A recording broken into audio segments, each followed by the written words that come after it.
Hello, welcome to the Small Loft Workshop. This week I'm still in workshop number 2, and in this video I'll make this traditional wall panelling using cutters I bought off eBay that cost me £26.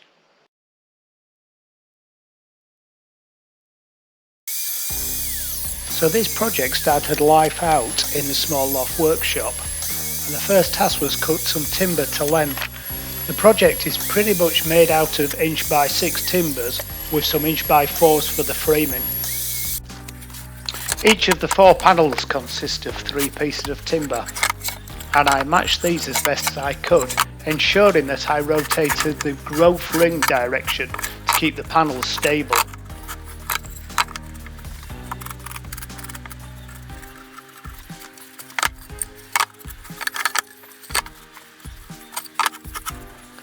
And because the panels were to be biscuit jointed, I just had to ensure that the biscuits wouldn't encroach into the moulding, so I just measured the distance that the cutter would use.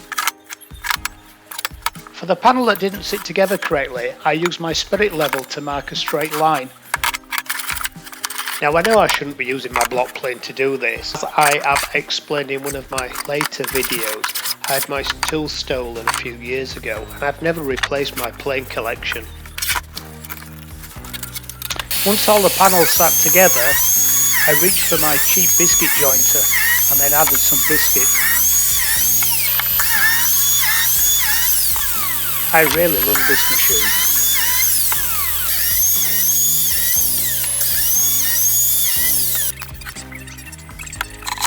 Then with all the biscuits cut, it was just a matter of gluing the panels up and leaving them to dry.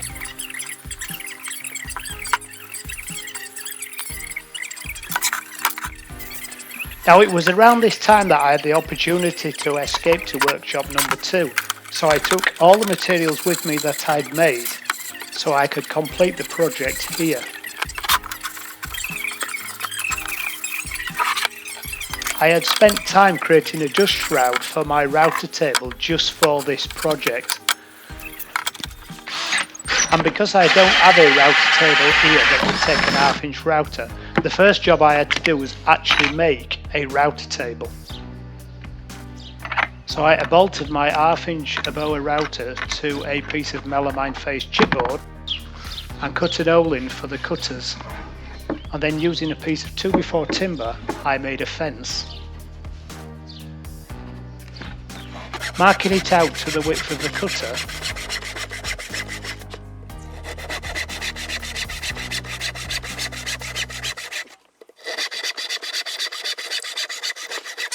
and then finally finishing the cut with my multi-tool.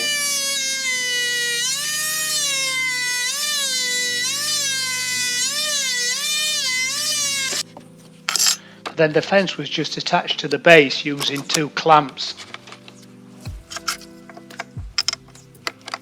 And once this was all aligned up, I could then with a piece of scrap just make a trial cut.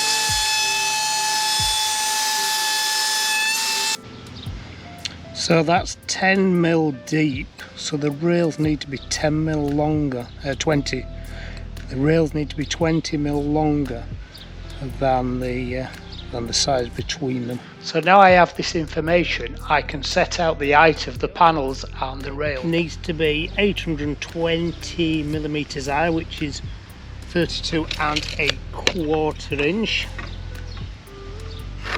I've got a nose in to put on the top, which is the same thickness as this, so I can deduct that from there, which means my frame needs to be 798 or 30 and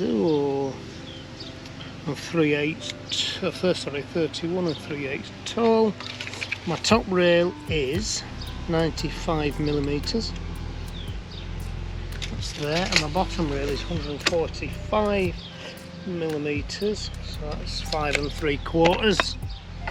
So that means my uprights need to be 557 plus the 20mm, 577. Right then, I'll set my crosscut saw.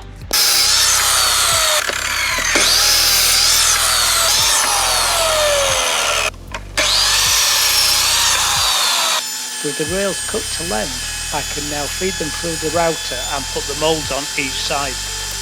As well as the 5 mullions, I also made a reference piece. This piece will be used in the rest of the build to reference the other cut. And because I'm not in the small loft workshop, I don't have to worry too much about dust, so I can make as much mess as I like.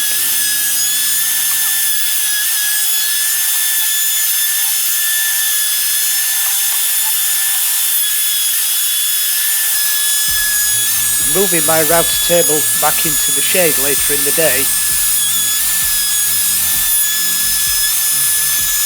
I routed the longer top and bottom rail, and now I've finished with this particular router cutter.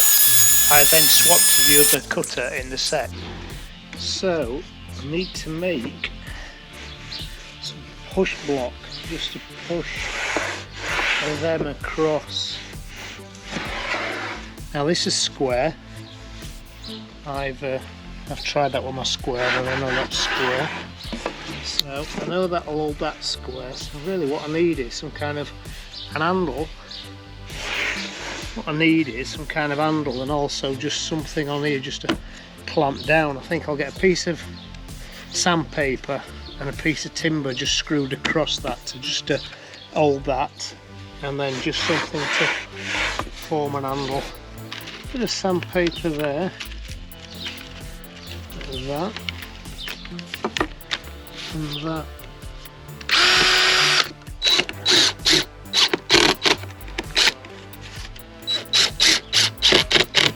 Off with a knife.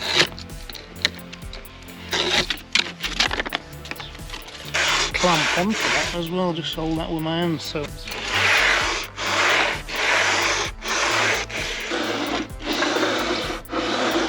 okay, so this is the other half of the cutter set.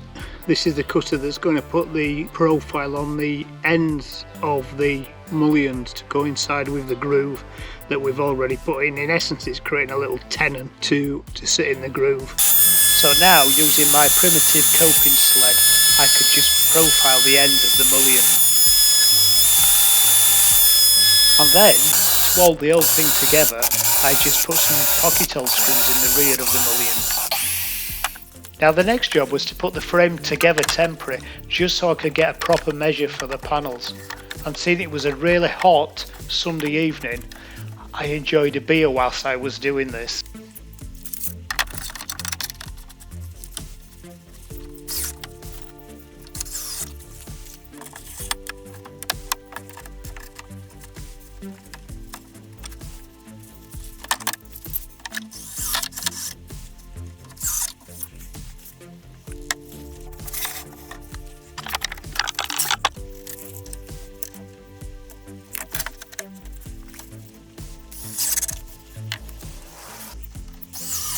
That's the main frame screwed together temporary. So the panels will be 15.25 by 22.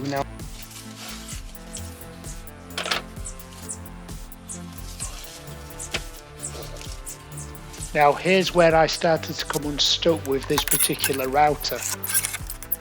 The screws in the base plate that I had used to mount the router to the board was actually narrower than the diameter of the cutter that I was going to use for the panelling. So using a plastic chopping board, I made a base plate that I could screw to the underside of the melamine face chipboard.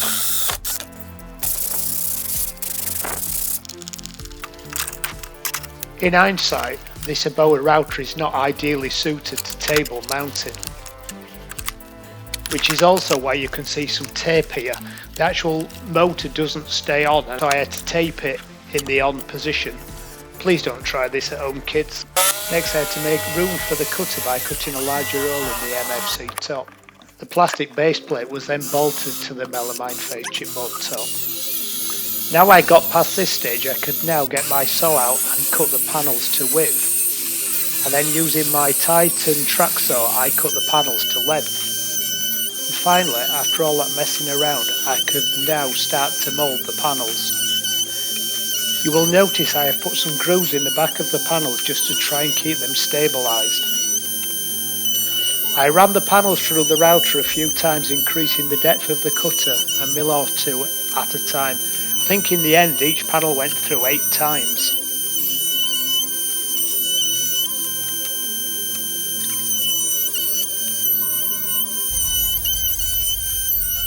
Till eventually the panel sat in the slot in the framing. And just before I put the frames together for the final time, I eased the back of the panels so they would sit in the slot easier. Gave the mouldings a really good sanding, sanded the face of the panels and the edge of the framing, and then started to assemble the frame for the final time.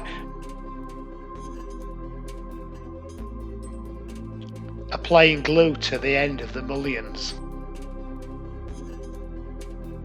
and then holding them together with pocket hole screws.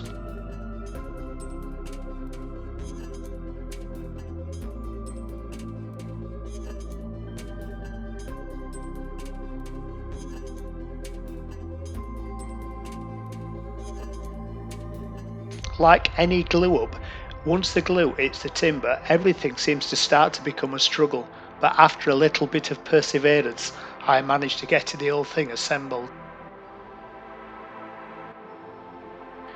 For some reason during this part of the build my microphone packed in, so the last few minutes of the video has no sound. Apologies for that. Surprisingly, after all the struggle to get the frame together, it was perfectly square. And I'm quite happy the way it turned out. I've still got some sanding to do, but the moulding is nice and sharp. In a later video I'll be showing you how I installed this and decorated it.